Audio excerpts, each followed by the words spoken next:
E aí, pessoas, diário de bordo número 8. Vou dar agora a segunda parte do vídeo hipnotizando Tyrion Lannister. Vou resolver o enigma de Varys, o enigma do Lord Varys. Se você não sabe do que eu estou falando, veja o vídeo anterior. E vou explicar como é que funciona isso na nossa mente, a questão de semear para depois colher. Lembrando que eu vou dar um spoiler, vou continuar com o spoiler da segunda temporada ou o segundo livro do Martin, A Fúria dos Reis. Bom, então assim, o que acontece? Quando o Lord Varys deixa, no encontro contínuo, ele dá o enigma, né? Um enigma interessante, relembrando o enigma, né? Você tem a própria... No enigma você tem um mercenário.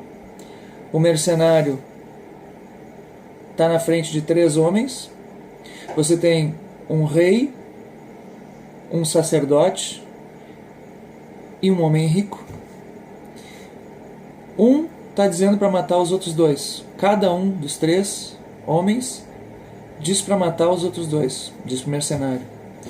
E o mercenário tem que decidir qual dos 3 homens ele obedece. Esse é o enigma.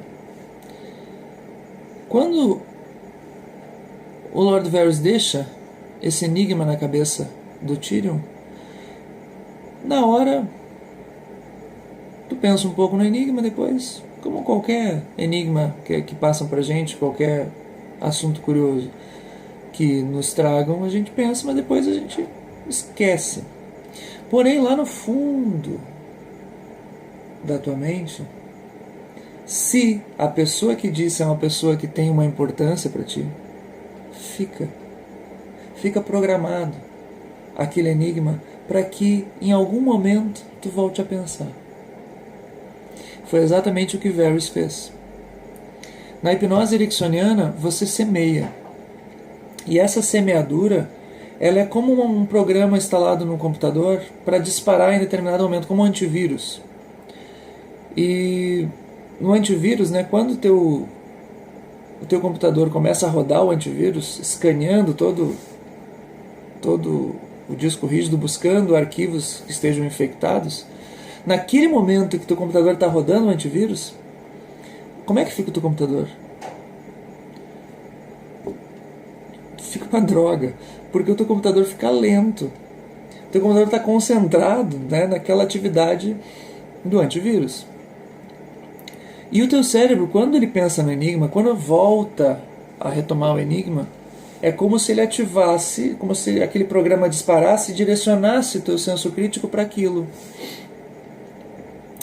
E o que acontece? O Lord Varys deixou programado aquilo ali. Semeou. Depois, eles vão se encontrar de novo. E Lord Varys tem um propósito. Ele faz isso com um propósito. De caso pensado. Lord Varys é um homem muito inteligente. Tyrion também. Olha só. Quando eles se encontram depois, na página 90 do livro, vem a resolução do enigma, que é muito interessante. Só sobre a resolução do enigma dava para falar muito. Mas não é o meu objetivo falar sobre a resolução do enigma. Eu fiz, inclusive, pra vocês terem uma ideia, nesse semestre eu fiz provas, questões de prova, eu sou professor. Eu fiz uma questão na ciência política sobre esse enigma, falando sobre poder, e fiz uma outra questão em comportamento humano, falando sobre o sistema, na cadeira, na disciplina de comportamento humano, falando sobre o sistema de crenças, também com esse mesmo texto. Então o mesmo texto serviu para estudar 2 assuntos diferentes. E agora eu estou estudando um terceiro assunto diferente nesse mesmo texto. Vocês verem como é rica essa passagem do livro. Então assim, o enigma, ele se resolve na questão... Bom, eu vou dizer como é que se resolve aqui. Olha o que o Lord Varys faz. Ele chega... Eles estão conversando, Tyrion e Varys, sobre poder, de um modo geral, falando sobre as questões relacionadas ao reino. E aí o Lord Varys fala assim, o poder é uma coisa curiosa, Senhor. Terá por acaso pensado no enigma que lhe deixei naquele dia na estalagem? Chamou o programa. Despertou a semente. Aí o Tyrion passou pela minha cabeça 1 ou 2 vezes. Tyrion admitiu. O rei, o sacerdote, o rico, quem sobrevive e quem morre? A quem obedecerá o mercenário? É um enigma sem respostas. Ou melhor, um enigma com muitas respostas. Tudo depende do homem que tem a espada, o mercenário. E aí completa o Lord Varys. E no entanto, ele não é ninguém, o mercenário. Varys concluiu. Não tem coroa, nem ouro, nem o favor dos deuses, mas apenas um pedaço de aço afiado, a espada. Aqui começa Lord Varys a fazer germinar a planta que ele semeou. Ele faz com que o próprio Tyrion conclua o enigma, mostrando que quem decide sobre a vida e a morte dos 3 que estão ali na sua frente é aquele que tem a espada, é aquele que tem o poder físico. Porém, ele está só fazendo germinar. Continua o texto. Aí o Tyrion diz assim: esse pedaço de aço é o poder da vida e da morte. E aí diz o Lord Varys: precisamente. Ou seja, aceita o que o Tyrion falou, confirma e continua. E no entanto, adicionando mais elementos. Olha só. E no entanto, se são realmente os homens de armas que nos governam, por que fingimos que nossos reis têm o poder? Por que um homem forte com uma espada obedeceria a um rei criança como Joffrey, que é o rei deles, nesse momento? É interessante isso. Por que um homem forte com uma espada obedeceria o Joffrey? Ou um idiota encharcado em vinho como seu pai, o pai do Joffrey, o rei Robert, era realmente um idiota que bebia, só sabia beber, fazer festa e fazer filho. Né? Em cada lugar que ele ia, fazer um filho. Filhos bastardos espalhados pelo mundo.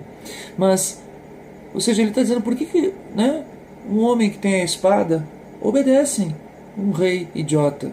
Assim como no enigma, o rei era um dos que mandavam, ou o sacerdote, ou os outros. Aí diz o Tyrion, veja, ele lançou outra pergunta. O Tyrion, o processador do Tyrion, escaneando, procurando resolver o enigma. Aí diz o Tyrion, por que esses reis crianças e idiotas bêbados podem chamar outros homens fortes com outras espadas? Aí diz o Varys, que não era bem a resposta que ele estava esperando. O Varys diz, então são esses outros homens de armas que têm o verdadeiro poder? Ou será que não? De onde vieram as suas espadas? Por que é que esses homens que têm as espadas obedecem? Ou seja, Tyrion não respondeu o enigma, ele continua dizendo a mesma coisa, que ele obedece, o mercenário obedece porque tem outros homens com espada que podem matar ele, mas então, por que esses outros homens que têm a espada na mão obedecem? Varys sorriu. Há quem diga que o conhecimento é poder. Outros, que todo o poder provém dos deuses. Outros ainda afirmam que deriva da lei. Mas naquele dia, nos degraus do Septor de Baelor, que é o local onde foi executado Eddard Stark, que é um personagem importante na obra do primeiro livro, né?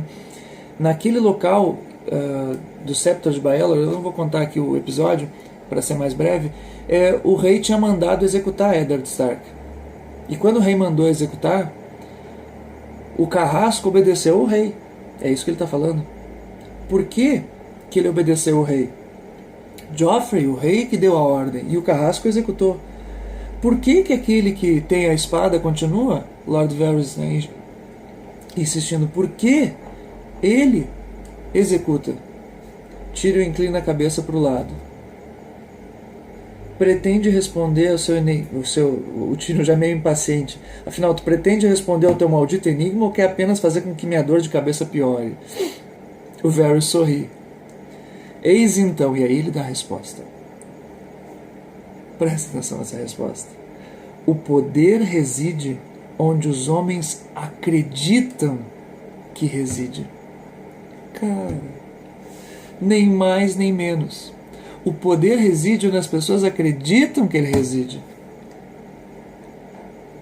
Então o poder é um truque de mímica? Pergunta Tyrion. E aí diz Lord Varys, uma sombra na parede. O poder é uma sombra na parede. Murmurando ele fala isso. Sugestão. Veja, nesse momento, o Tyrion está com o senso crítico dele completamente à mercê de Lord Varys. É como um drible isso aqui. É como você, né, um bom drible. O que um ótimo jogador de futebol faz? Ele deixa o sujeito desnorteado, né? O Garrincha, quando dava um drible numa ponta do campo, ele tem cenas do Garrincha que são fantásticas, que o zagueiro ele olha para o Garrincha e não sabe o que fazer. Um bom drible é isso. O senso crítico de Tyrion está aberto, ele está ali querendo saber do enigma, e aí Lord Varys fala, uma sombra na parede, o poder é uma sombra na parede, mas as sombras podem matar. E agora vem a sugestão final, a principal. Mas as sombras podem matar, e muitas vezes um homem muito pequeno pode lançar uma sombra muito grande. Tyrion é um anão. Tyrion é o homem mais poderoso do reino. Porque nesse momento ele é a mão do rei. Lord Varys está querendo mostrar para o Tyrion que ele, um homem muito pequeno, mas muito inteligente, com o poder dado a ele, faz uma sombra gigantesca. Como o próprio Lord Varys consegue muitas vezes, sendo um eunuco desprezado, manipular a todos. Tyrion nesse momento sorri. Quando Tyrion sorri, acabou. Entrou a sugestão. Tyrion sorri como se caísse em si e naquele momento tudo faz sentido. Tyrion vai se tornar um grande governante. Ele vai ser decisivo na história. Muitas vezes, não só uma vez, mas muitas vezes, e não só tendo o poder de mão do rei. Mesmo quando ele fracassa, ele ainda assim dá a volta por cima. Eu fico imaginando se em algum momento da história um líder como, por exemplo, Winston Churchill, que foi primeiro-ministro da Inglaterra no período mais crítico da história da Inglaterra, que foi a Segunda Guerra Mundial, ele era desprezado, era um historiador que ninguém imaginava que ia virar primeiro-ministro. Se não teve um dia um Lord Varys da vida que não mostrou para Winston Churchill que a sombra que ele podia fazer era gigante. Agora, se eu chego e digo para uma pessoa assim, diretamente, olha, você, por isso que a autoajuda é uma coisa muito superficial e boba. Porque uma pessoa que te diz diretamente, a autoajuda faz isso, diz assim, você é especial, você é uma pessoa muito boa, você é maravilhoso. Isso não significa nada. Agora, quando você lança um enigma, faz um trabalho desses, gente, é no nível inconsciente que se trabalha. E a pessoa nem percebe o quanto esse tipo de história, esse tipo de metáfora muda na sua vida. Fica a dica. A tua sombra pode ser gigante.